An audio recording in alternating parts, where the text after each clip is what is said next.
مش انت طول عمرك بتدعي بتقول يا رب انا نفسي ازور الكعبة، يا رب انا نفسي احج وازور بيتك واقف قدام بيتك كده واعيط؟ تخيل بقى ان ربنا استجاب دعوتك فعلا، جهزت شنطتك وركبت الطيارة او ركبت السفينة، مش مهم، المهم خلاص ان انت بقيت فرحان ومبسوط، ربنا استجاب دعوتك بعد سنين من الدعاء وخلاص انت وصلت مكة. واول ما قربت من الكعبة بصيت حواليها لقيت 360 صنم، اشكال غريبه وتماثيل عجيبه من الخشب ومن الحجاره. تقعد تقول ايه اللي حصل ده؟ ازاي الناس تسكت على حاجه زي كده؟ شفت الصدمه اللي انت عشتها دي؟ الصدمه دي حصلت في يوم من الايام. الرحله كلها بدات بتجاره، التجاره دي انتهت بكارثه غيرت خريطه العالم لالاف السنين. قبل دخول الاصنام مكه كانت على دين التوحيد، الدين اللي جه بيه سيدنا ابراهيم ومن بعده سيدنا اسماعيل. لكن الأول إحنا عايزين نعرف هي ليه اتسمت مكة؟ مكة اتسمت بالاسم ده بسبب الظروف المناخية الصعبة اللي كانت موجودة فيها، الصحراء بتحيط بيها من كل مكان مع قلة الموارد وقلة المية، حتى إن من أسمائها المعطشة، وليها أسماء كتير زي بكة وأم القرى وقرية النمل، ليها أسماء كتير جدا، لكن في النهاية هي مكة أعظم بلاد الأرض. وده ليه؟ لأن فيها الكعبة المشرفة، بيت الله المعظم. مكة هي بلد سيدنا النبي وبلد الأنبياء، بلد الصحابة، بلد أبطال الفتوحات الإسلامية. علماء المسلمين في فترة من الفترات كانوا بيخافوا إن الحجاج بعد ما يخلصوا مراسم الحج إنهم يقيموا في مكة، حتى إن سيدنا عمر كان بيلف بالدرة اللي هي العصاية على الحجاج بعد ما مراسم الحج تخلص علشان هيبة البيت عندهم ما تقلش، فكان يقول يا أهل اليمن يمنكم ويا أهل الشام شامكم، فهذا أبقى لحرمة بيت ربكم في قلوبكم. نرجع بقى بالزمن شوية لورا. مكة أعظم بلاد الأرض، أرض الأنبياء زي ما قلنا، اتحولت إلى أكثر بلد يعبد فيها غير الله، أكثر بلد انتشر فيها الشرك كانت مكة. قدسية البيت الحرام بدأت تقل مع الوقت. التحول الرهيب والمخيف اللي حصل ده كان بسبب راجل واحد بس، الراجل ده كان من قبيلة خزاعة. حكاية التحول اللي حصل ده بدأت برحلة كان بطلها واحد اسمه عمرو بن لحي. لكن قبل ما اكلمك عن تفاصيل الرحله تعال الاول اقول لك مين هو عمرو بن لحي. عمرو بن لحي ده راجل من قبيله اسمها قبيله خزاعه، دي القبيله اللي خدت الحكم من قبيله اسمها جرهم. قبيله جرهم دول كانوا اصهار سيدنا اسماعيل، ودول اللي كانوا بيحكموا مكه بعد سيدنا اسماعيل. عمرو بن لحي كان زعيم قائد، كلمته مسموعه في كل الجزيره العربيه، لدرجة انهم كانوا بيقولوا ان كلمته دين، محدش يقدر يعارضه ولا يقف ضد كلمته، الا واحد من قبيلة جرهم هو اللي هيتصدى لعمرو بن لحي، بس هكلمك عنه قدام شوية. والناس كانوا بيشوفوا عمرو بن لحي ده راجل حكيم سياسي وبيحطوه في منزلة العلماء. الناس في الفترة دي كانت متهاونة في دينها شوية، ايمانهم ضعيف، كل اللي باقي عندهم من دين سيدنا ابراهيم بعض العادات. عمرو بن لحي بقى هو كان أول واحد يعمل سنة إطعام الحجاج في مكة. الراجل ده كان غني لدرجة إن هو ممكن يذبح 10,000 ناقة للحجاج بس. شخصية عظيمة ولكن قدام الناس بس، عظيمة بشكل ظاهري بس، لكن محدش كان يتخيل إن عمرو بن لحي هيحصل من وراه كارثة ومصيبة هيغير من وراها خريطة العالم لآلاف السنين. هنا بقى عمرو بن لحي استغل فكرة ان الناس ايمانها ضعيف، نظرتهم للدين بقت نظرة سطحية جدا، فهو قال العب على الوتر ده. هو شاف ان الكعبة محتاجين نعمل لها دعاية جديدة بشكل جديد، احنا عايزين نجيب عدد كبير من العرب وكل ده بيخدم على نفوذه وتجارته وسلطته. هو خلاص بقى شايف ان دين سيدنا ابراهيم بالنسبة له بقى ايه؟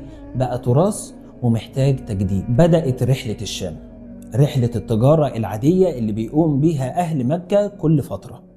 عمرو بن لحي أول ما وصل لأرض البلقاء اللي هي دلوقتي الأردن شاف قوم بيعبدوا أصنام، فاستغرب، قال لهم إيه اللي انتوا بتعبدوه ده؟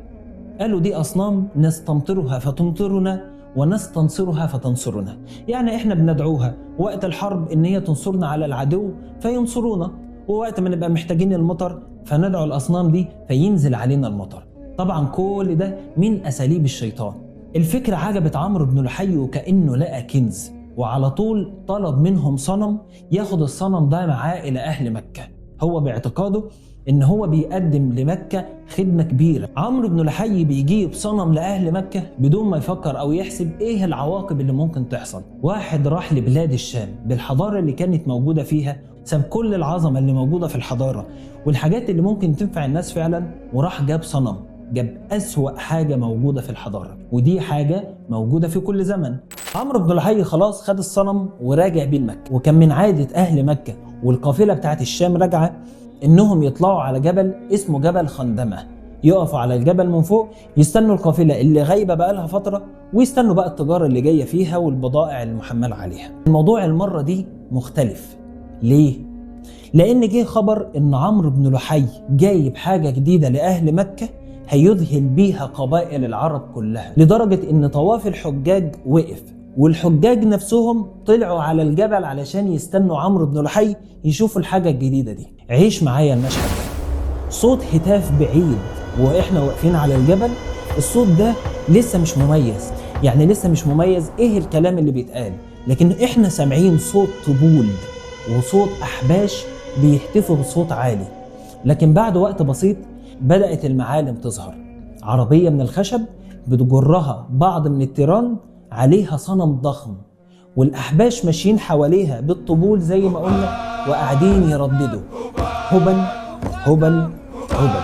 وعمرو بن لحي جاي وسطهم بكل فخر وعزة وكأنه عمل إنجاز عظيم، وخلاص وصل وحط الصنم هبل في قلب الكعبة لأول مرة في التاريخ إن يتحط صنم في قلب بيت الله الحرام. تخيل وانت بتحج وبتطوف حوالين الكعبة تسمع الناس اللي بتطوف حواليك بتقول ايه؟ لبيك اللهم لبيك، لبيك لا شريكا إلا شريكا هو لك تملكه وما ملك. يا نهار أبيض، صدمة كبيرة. ده انت ممكن قلبك يقف فيها دي، انت ممكن ترتكب جريمة وتضرب أي حد قدامك لمجرد ان انت تسمع التلبية بالطريقة دي. فين التلبية الأساسية اللي احنا كنا بنقولها؟ خليني بس الأول أقول لك إن أهل مكة والعرب بدأوا يتأثروا بهبل، وبدأ هبل ده يتحط في كل بيت من بيوت العرب، لدرجة إن مع الوقت كل قبيلة من قبائل العرب بدأ يكون ليها صنم خاص بيها. وأشهر الأصنام اللي انتشرت في مكة اللات والعزة ومنات، طبعا بعد الصنم هبل. العرب مع الوقت بدأوا يقدموا ليها قرابين علشان تشفيهم وتقف جنبهم وتنصرهم، والفكر الغلط تمام. يعني أهل مكة اللي كانوا في الأصل موحدين دلوقتي بقوا بيعبدوا الأصنام. طب إيه تأثير الأصنام على أهل مكة اللي هم كانوا موحدين بالله؟ علشان تعرف إجابة السؤال ده اتأكد إنك مشترك معايا في القناة، علشان هجاوب السؤال ده في فيديو لوحده في الفيديوهات اللي جاية.